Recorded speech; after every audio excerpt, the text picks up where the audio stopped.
Hello, everyone, and I want to thank you for attending the last and final webinar associated with the new Rapid Transit for a Growing Equitable Rochester Transit-Oriented Development Planning Study.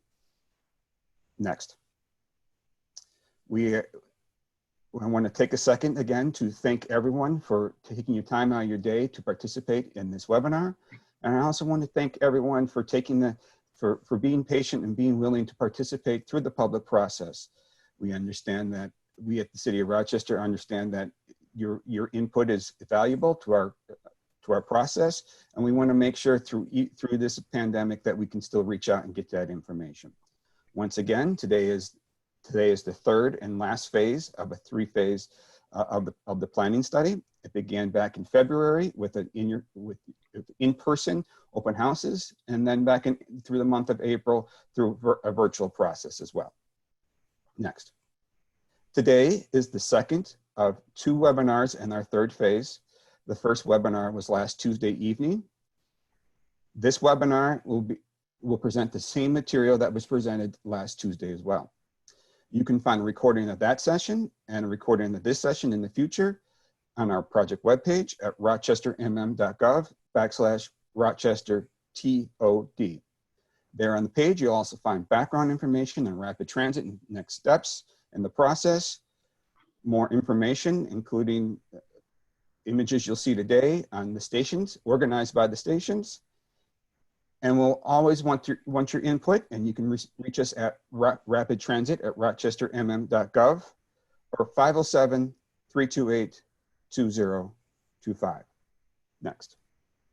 Today you have a couple different options to participate in the process, but our preferred way is to utilize the raise your hand feature. We ask that you click that tool on your toolbar within Zoom, and then it'll give us an indication that you wish to ask a question.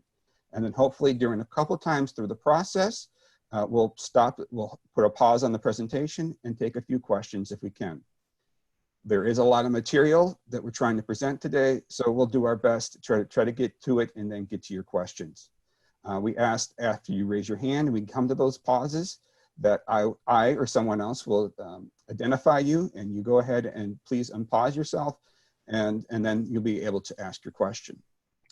With that, I thank you all once again for participating, and I'll hand you off to Chris Hall of SOM to take you through the majority of the presentation. Chris? Great, thank you, Jared. And I'll also be joined by Joni Gies with SRF Consulting, and we'll be co-presenting today. So next slide. So as background, the purpose of the study is really to investigate the economic development and land use and public realm opportunities associated with the new rapid transit proposal for Rochester. And this is it's a really important moment in the process because with this significant infrastructure coming and this significant improvement in terms of connectivity and mobility, it's an opportunity to consider what the influence of that is on future growth, which is already projected, and how that can be shaped and brought together holistically to create really strong, vibrant places for people to live in, to work in, to visit, and to experience as part of their daily life in Rochester. Next. So the purpose is really to look at some key factors. As we've gone through the study and based on previous presentations, we've talked about economic development, we've talked about quality of life, we've talked about the fundamentals of how people move around and the connectivity throughout the area. And here you can also see on a diagram the proposed phase 1 route of the locally preferred alternative. And this is the route that's now being investigated in more detail, stretching from what we're calling the West Transit Village, which is at the Mayo West parking lot on the west of the city. And it would connect along 2nd Street Southwest and then connect through to a loop around the core of downtown, encompassing the government center and government center complex before returning back to the West Transit Village. Next. And this is the culmination of a series of plans and intentions which have been set over a number of years, and particularly over the last decade. And a series of plans, including the DMC, Destination Medical Center Plan, long-range transportation plans, the comprehensive plan, have all talked about the importance of enhancing transportation and transit in particular within Rochester in order to help it achieve its overall goals.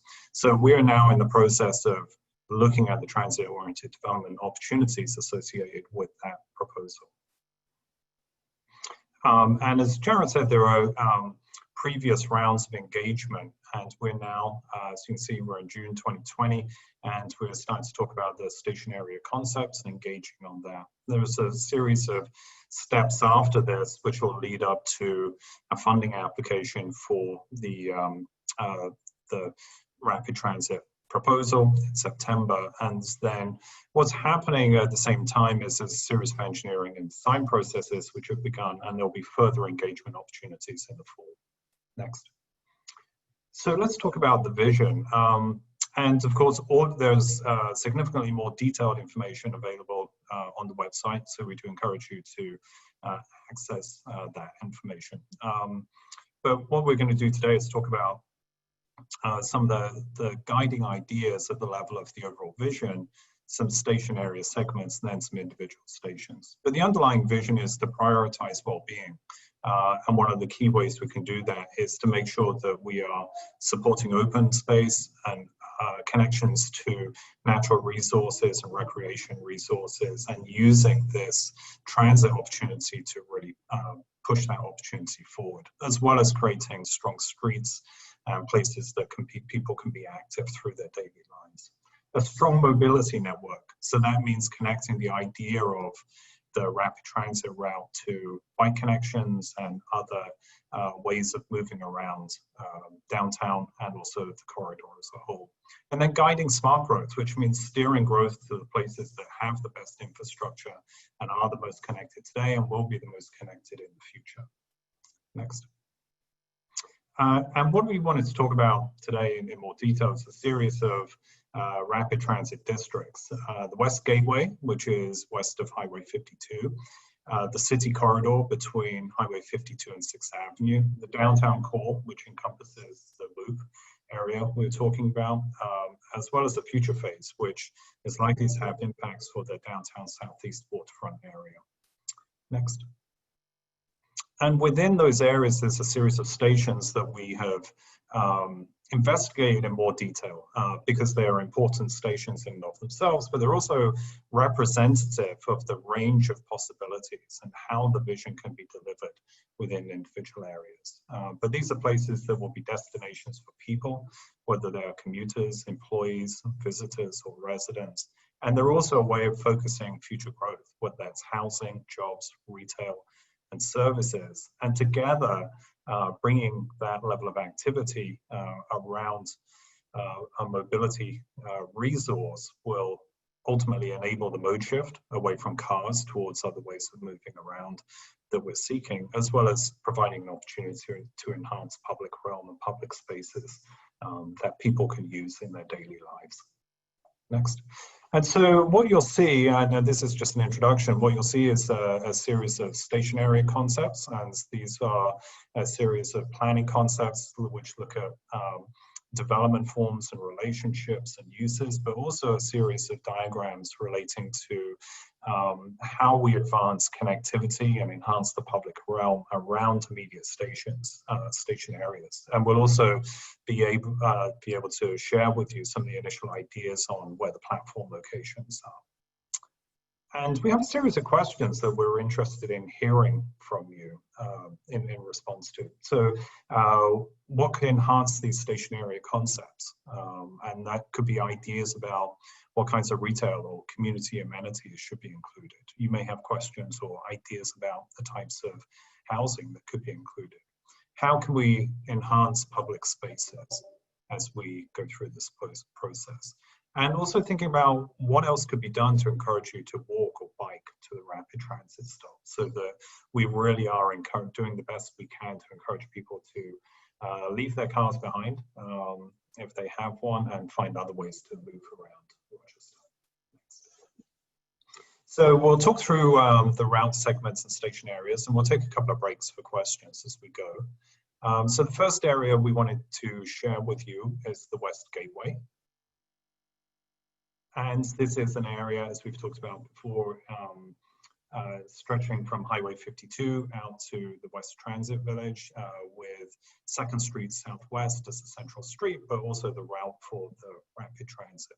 And we see this as an activated urban corridor, bringing together continuous uses along the street. So we have buildings up to the street all the way along 2nd Street, and then recognizing that it's a point of arrival for employees and visitors, particularly at the West Transit Village, and providing an environment and services and retail and an access framework which supports that role.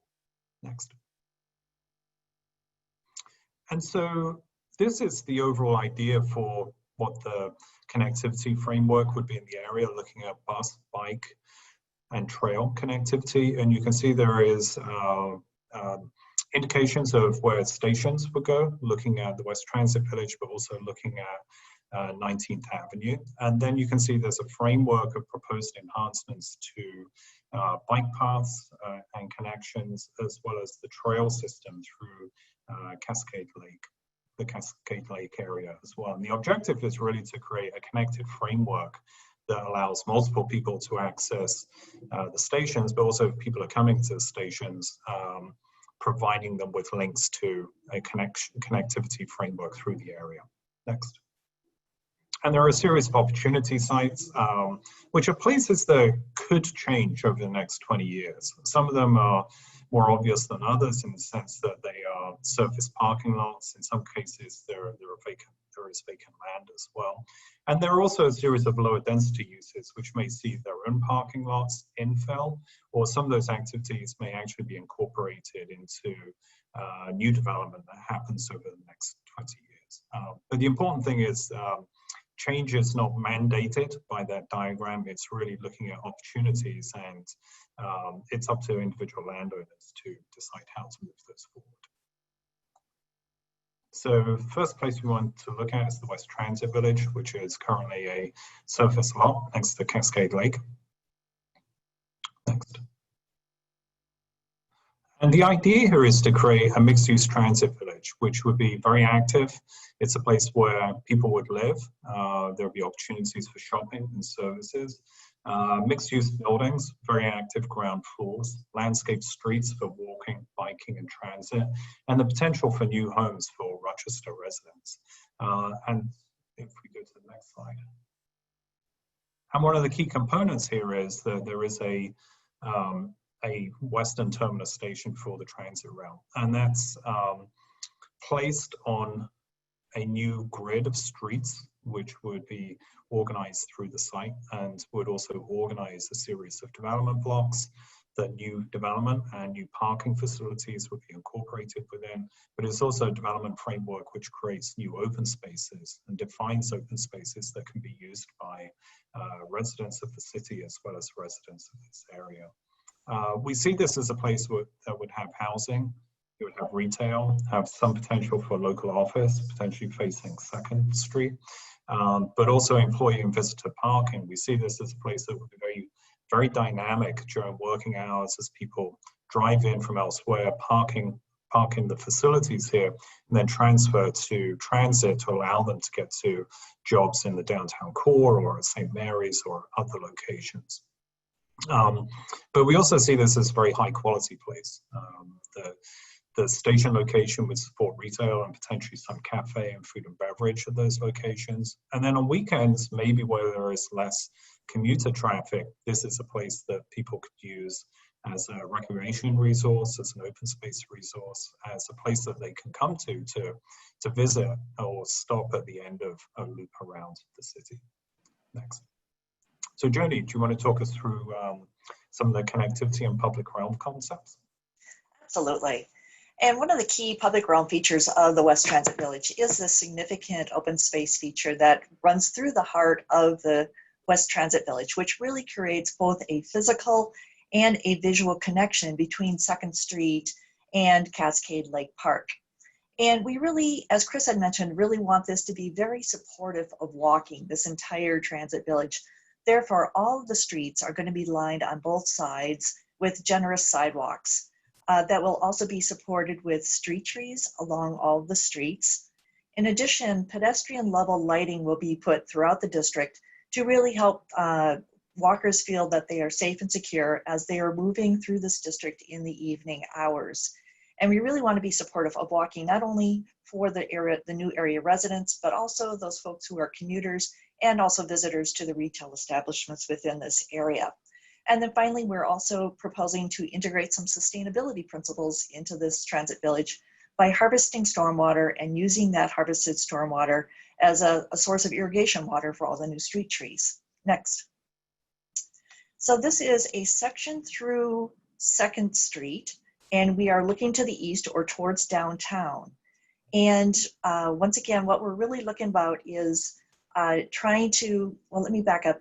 So currently there is a streetscape treatment, and the roadway of 2nd is posted at a 30-mile-per-hour speed limit up to 23rd Avenue. And this project is proposing to extend that character, that more urban character of roadway, out to the West Transit Village as well. And what that really means then is a lower speed limit.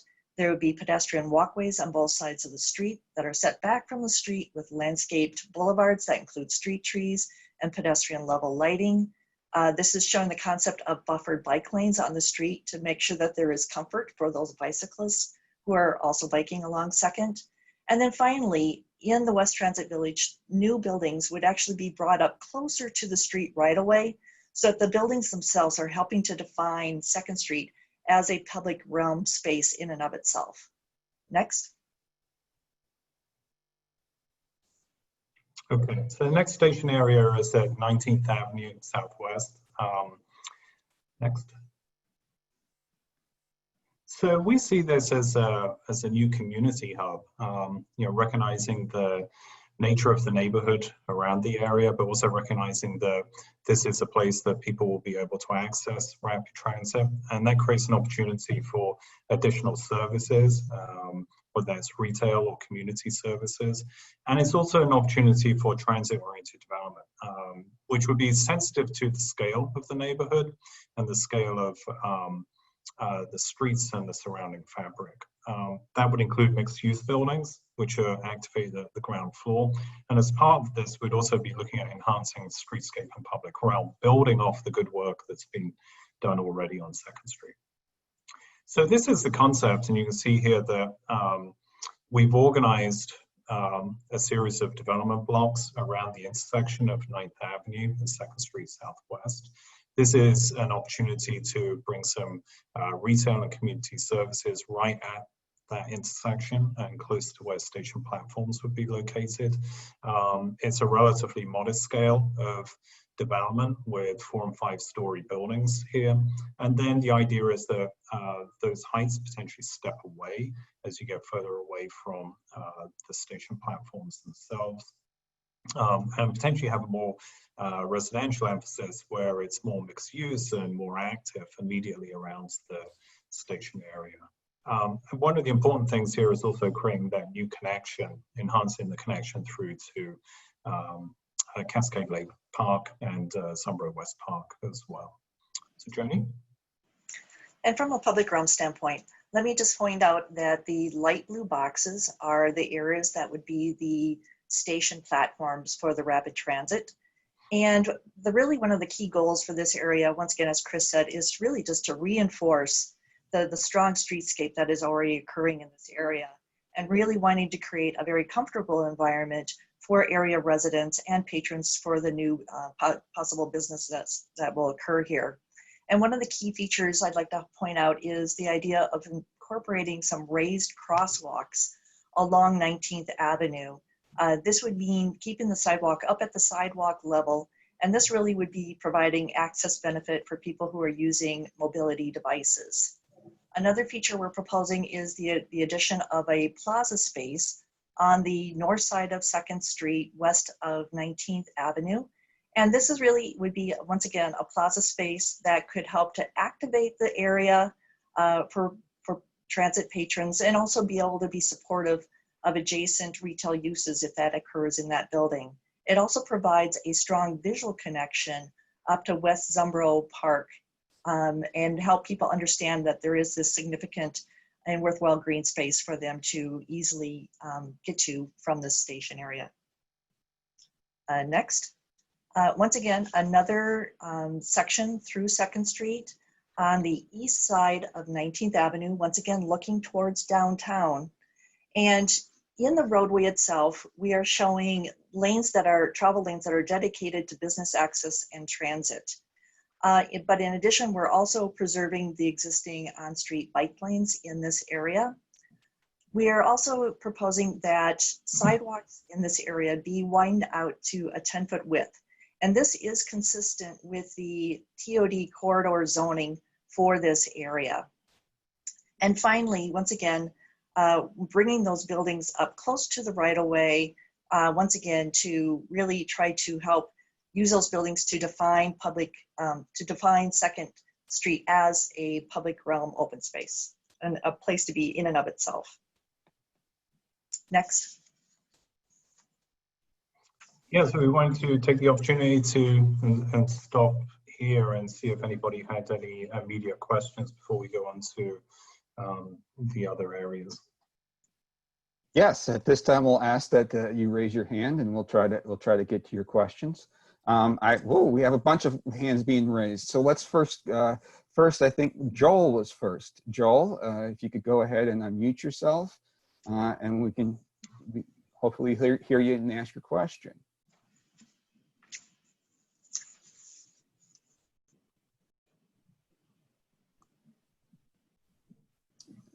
I can see you, Joel. I just can't hear you. Somehow you're still muted.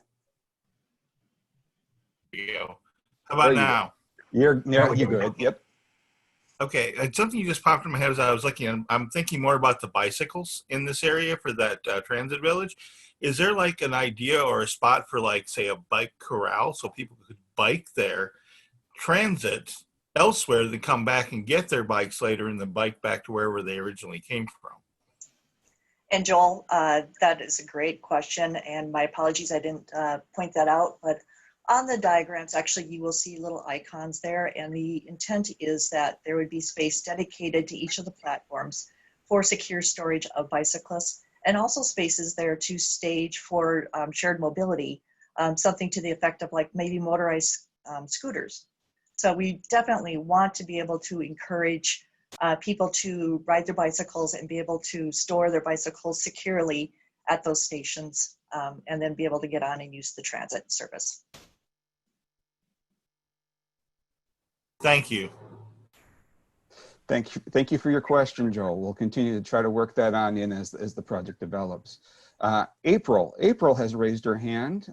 Give April a second to go ahead and find that unmute button, and we will work our magic in the background here to allow you to ask your question. Go ahead, April. So I also typed them in.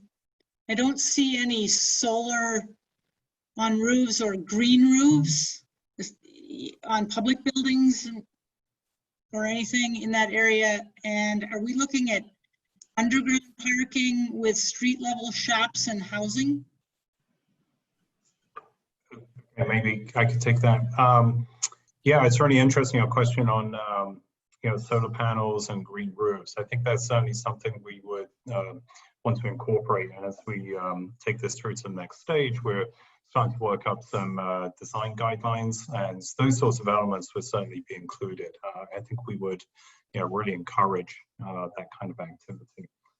In terms of parking, the idea is to try to have cars kind of off the street and not using curb cuts mid-block.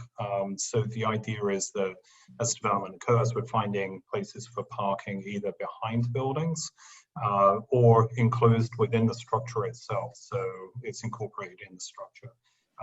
In terms of below-grade parking, in some ways that's it's a technical question and also financial feasibility.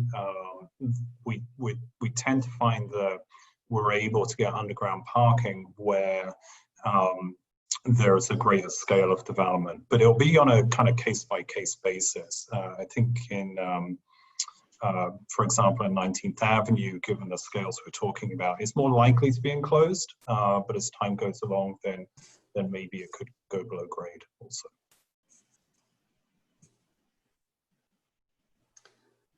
All right, just a couple of type questions. One I'll answer real quickly here. It is about raised walkways across not only 19th, but across 2nd. That's something we can look into. I don't think that's been proposed up to this point, but that is something we can definitely want to look into. I want to keep us moving forward. We still have a lot of material, and we want to also give any additional questions or responses to those additional materials. So we'll get going again. Please, Chris.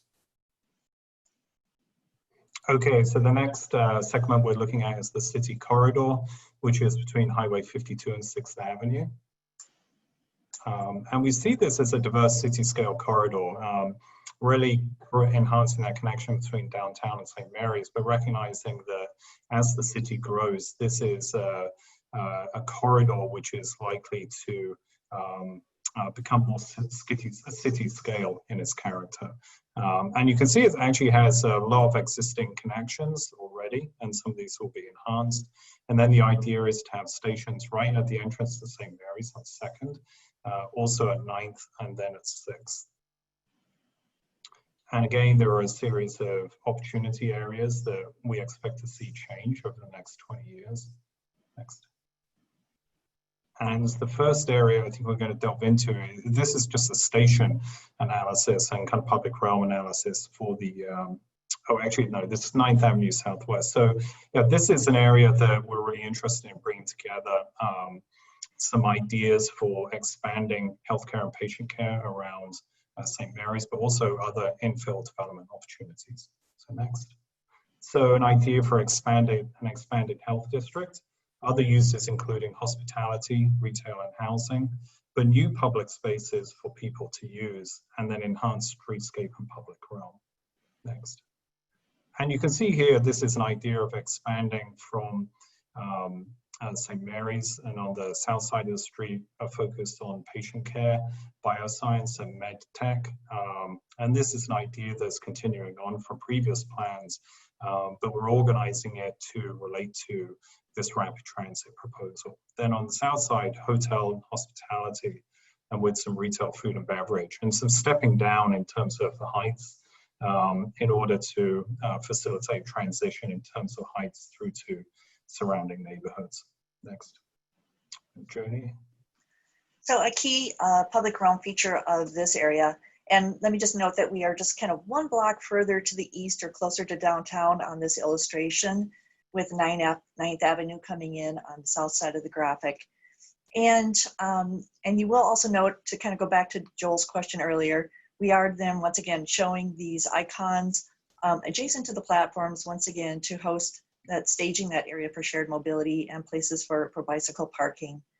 But one of the key features of this area is the potential to have another sort of small pocket park for the community that really could be enjoyed by the folks who are visiting, the volunteers and the employees of some of the adjacent institutional uses that are going to be adjacent to this station.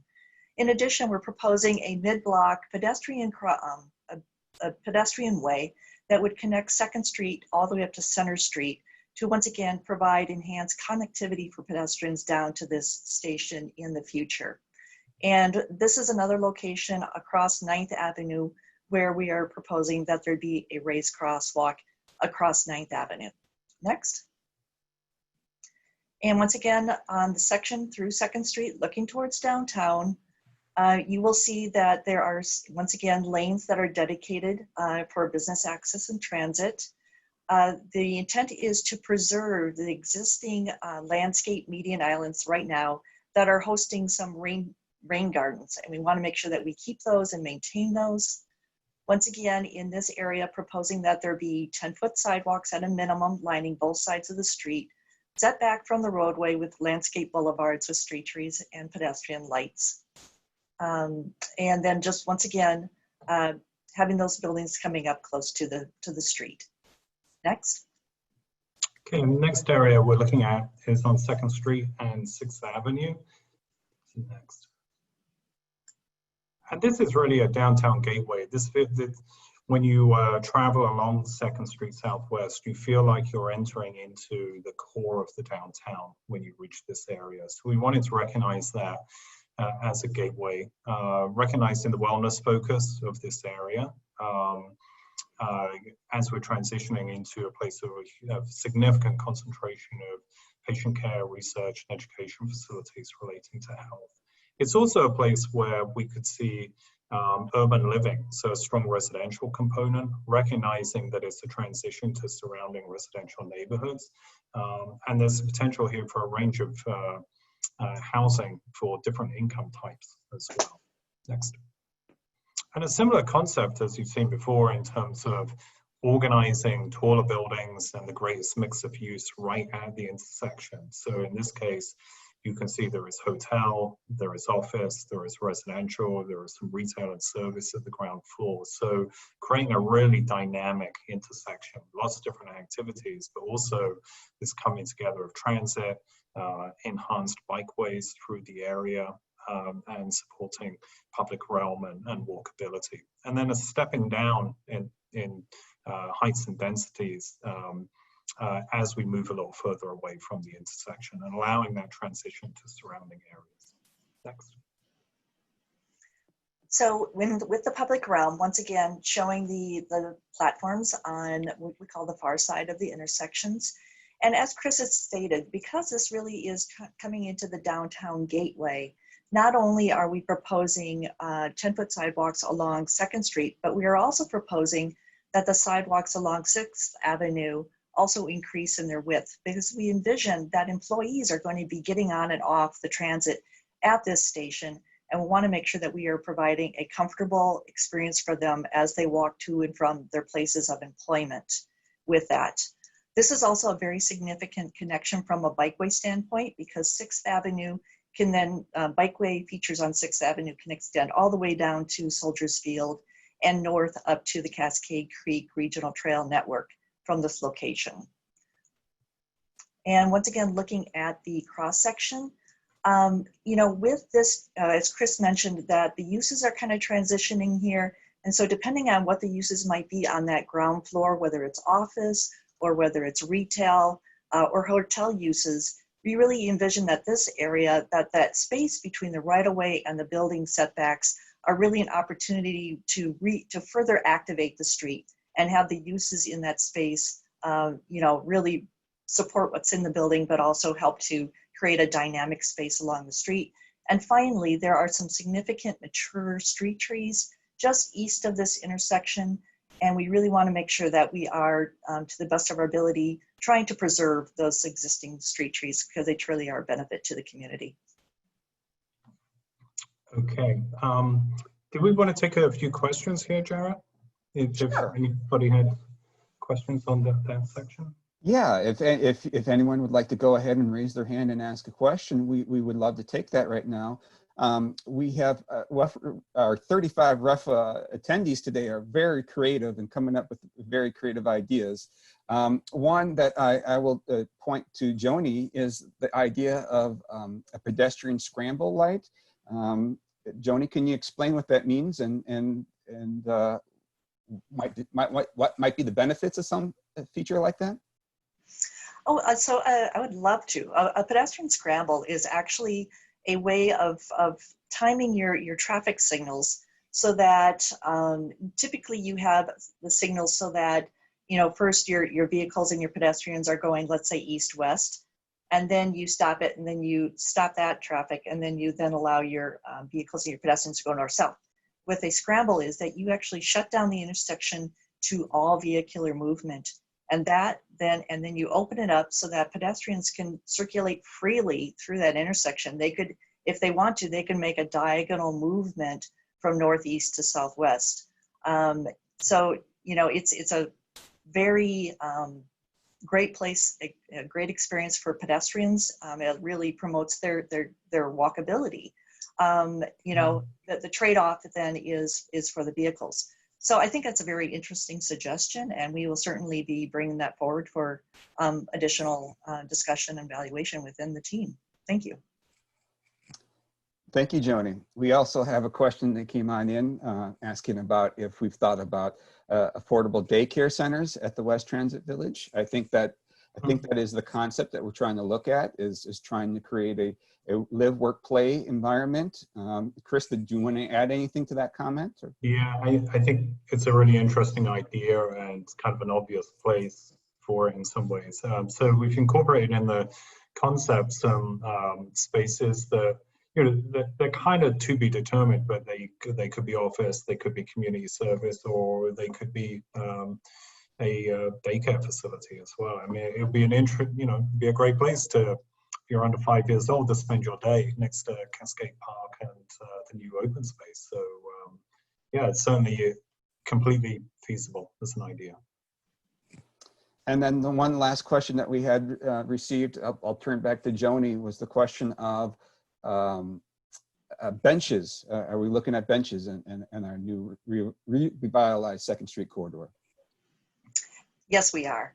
And there will be a feature to include some sort of seating, leaning sort of facility at each of the platforms as you are waiting for the transit service to come. And we do also envision, obviously, as in part of the kind of open spaces plazas, that would certainly be seating opportunities, but we can also look to see if there are other opportunities along the street that might lend themselves to placing a bench. You know, your statement obviously is absolutely correct. You know, people are aging, and being able to provide places for people to rest, and particularly if there's also shade associated with that, that would be very beneficial to the walking population. And that then also needs to be balanced against the maintenance of those features. So it's a good comment, though. Thank you. Thank you, Joni. We still have to explore the east end of the rapid transit corridor. Chris, can you proceed with the presentation? Yeah. So let's continue through to the end of it, and we'll pick up questions again. So the next area we're looking at is the downtown core. And you can see there are 3 stations located essentially on a loop that can return back to the start and return back to the Mayo building. And you can see there's quite a rich fabric of bike and trail connectivity connections which either exist or are proposed through this area. So it's a great kind of intersection with that route. Next. And of course, these stations are still being investigated. So there are, it's preliminary at this point, but we expect an evaluation to be completed relatively quickly, looking at questions of access to jobs, access for residents, how transit operations work, the detailed relationships with bike and pedestrian links, and then future development. What's the relationship to future development? And then also future additions to the transit route. So this will be kind of considered over the next few months and resolved at that point. But there are some larger ideas which we can continue to work around right now in terms of station locations. So next. And one of the station areas we're looking at is on 4th Street. So this is a really interesting location. 4th Street is great because it has connections already. There's also an employment focus around the government center, and many commuters come through this area if they're using the Mayo parking lot or if they're using public parking facilities as well. Next. So we see this as a connected transit hub, given the amount of transit that passes through here. It's also a new central city neighborhood, particularly over towards the river and east of 3rd. It's a place for jobs-led growth, continuing that economic and employment role.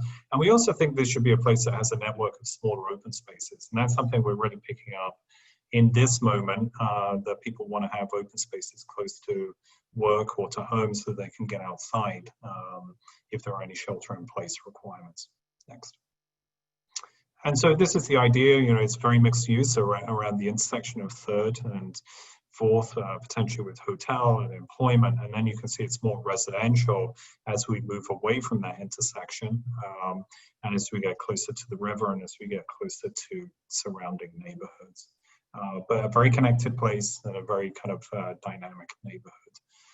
And the next place we're looking at is 4th Street and Broadway. Now, this doesn't have a station right at the intersection, but it's also very close to the transit, and it's also Broadway is a great gateway location, and 4th continues to be an important access east and west connecting neighborhoods. Next. So we're calling this the crossing because, of course, there's a bridge that crosses. There's the river, there's a freight rail line, there is Broadway itself. You know, there's a rich fabric here to work with. But it's a Main Street location, thinking about Broadway. It's an opportunity for a new open space at the Zumbro River. It's a growing central city district, but it's also a place of collaboration and intersection. So a very dynamic mix of activities. Next. And this could be a place that has residential, hotel, office, whether that's biomedtech or other kinds of office, but also a place for downtown retail, food and beverage. So a very mixed and dynamic area. And then also seeing development that's kind of in context to what's happening in the area already, with some considerations for the historic fabric of the area also. Next. And then the next larger area we're considering at a high level is the downtown southeast waterfront. So next. So this is, you know, it's a significant area. It's the former Kmart site. It's the AMPI facility. It does encompass and overlap with some of the sites we're looking at around 4th Street. But it's a large and substantial area, and it will be subject to a small area planning process. But what we wanted to do as part of this was kind of set some headline objectives. And these are really about setting up a grid of streets that can accommodate a range of uses in the future, but a grid that relates to the surrounding grid of Rochester's neighborhoods. So ultimately, this becomes fully integrated with surrounding areas. It is an opportunity for a larger open space gesture, whether that's along the river or whether it's associated with a greenway connection that moves east-west and creates connections through to surrounding neighborhoods. We also think this is a place where you should be able to get access to the river and then incorporate smaller spaces throughout. It's an opportunity for a diverse range of housing types as well. And by that we mean it could be different development typologies and scales, but it also should be a place that can incorporate affordable housing and a range of housing for a number of income types. But there are also some interesting opportunities given its legacy of including some of the industrial features as public art and making sure that public spaces and streets and open spaces are places that we can celebrate. Next. So some ideas for great streets, and these of course to be worked out in detail, and some may be busier, more active than others, but great streets throughout. A riverfront park, which could have a more naturalized approach, or it could be more sculptural. It could be very contemporary as well, but I think to be worked out. A larger open space which can accommodate multiple uses and be used by various people, whether they're employees, visitors, or residents. And then this network of smaller public spaces that we mentioned earlier. The idea that having smaller spaces close to home within 2 or 3 minutes of where you work or where you live is really important today. And particularly if we link that to high quality streets, we have an outdoor network that we can use. And then thinking about development types, you know, looking at townhome scales to allow a transition to surrounding neighborhoods, which have a strong single family character. Next. And then in areas where it's closer to stations, looking at buildings which are potentially 5 to 8 stories, reflecting the the level of access and connectivity that those stations provide. Okay, so I think we wanted to open it up for questions again. Yeah, thank you, Chris. Once again, we're looking for opportunities for people to ask questions. If you want to go ahead and raise your hand, we can do that. In the meantime, we did receive one question since our last pause, and that was more in reference to connecting the station that will be located near the Mayo building, and then Discovery Walk. And then more of the question was related to have we put any thought to east-west connections south of 2nd Street? Joni, any thoughts on that one?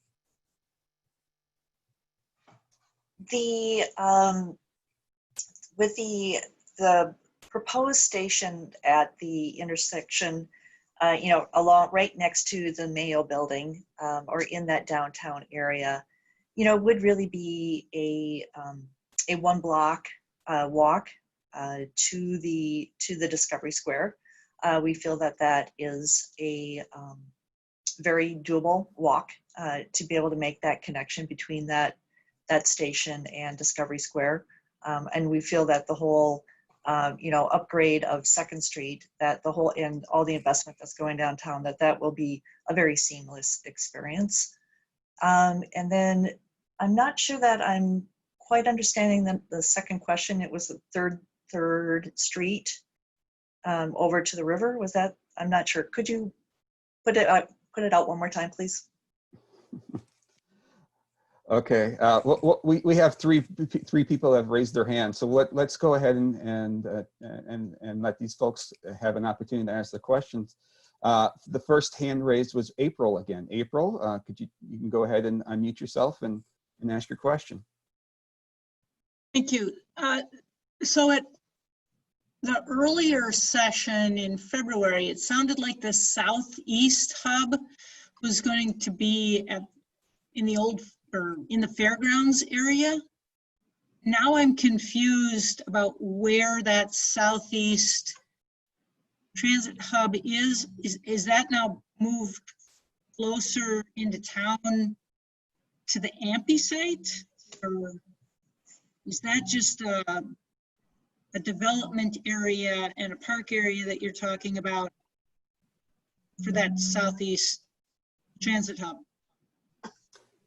Thank you, April. And I think that you're asking a question that we're trying to get out there and communicate with the community about, is the East Transit Village that was proposed for the Seneca/Graham Park area is still a priority and mission for the rapid transit to make its way out there. In the short term, in trying to get an application together for the Federal Transit Administration and to get started on the project, we hit some speed bumps when it's trying to make the project work out there and trying to figure out how to get that site to work for transit. So the city is currently still working with the county to work on trying to figure that out. But in the short term, we are going to go ahead and submit an application without that East Transit Village and just have what we're calling kind of a government loop around to go back to the West Transit Village. To your specific question, does the southeast waterfront downtown area replace the East Transit Village? Probably not. Most likely, a lot of the East Transit Village was going to be largely a parking and multi-use destination. And so we're gonna, right now, the plan for the southeast waterfront area is not that heavy amount of parking. There probably will still be some parking there, but we're gonna let the future southeast waterfront development study kind of figure that out a little bit further. I'm sorry for the confusion. It was really rapid and change, and we've been able to move forward with that. Thanks for the question. We'll turn over to Joel. Joel, if you go ahead and unmute yourself, you can go ahead and ask your question. Unmute again. There we go. Can you hear me now? We got you. Okay, cool. Actually, it was twofold. You kind of piggybacked the first part of it on April's question. I was asking the same thing in my head, where this East Village was going to wind up, but that was answered. Thank you very much for that part of it. The second part is where the 4th Street and the 3rd Avenue crossover, where I haven't been out for a while because of the COVID, but there used to be a farmer's market down there on the weekends. You know, nice walking place, walk there. You could walk away from it, get on the bus, go home. Is it going to be gone? Because according to what I was noticing on the plans, it looked like there was buildings there now, or going to be buildings. Yes. Go ahead, Chris. Yeah, what we are showing does show some buildings on that site. I think the use could be relocated and still kept within that area. I think one of the things we wanted to emphasize is the importance of having open spaces and public spaces within each of the areas and station areas that we've identified.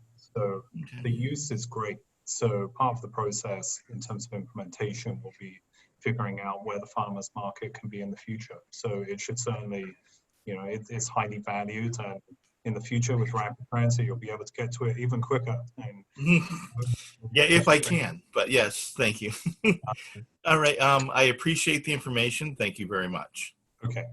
Thank you, Joel. And I will also say the farmers market that was located at the intersection of 3rd and 4th, the last I heard had moved its permanent site back out to Graham Park.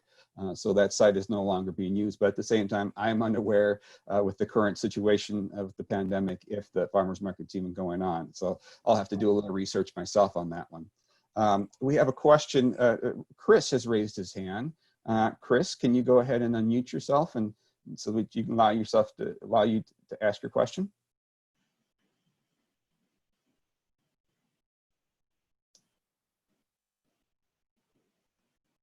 He's still muted.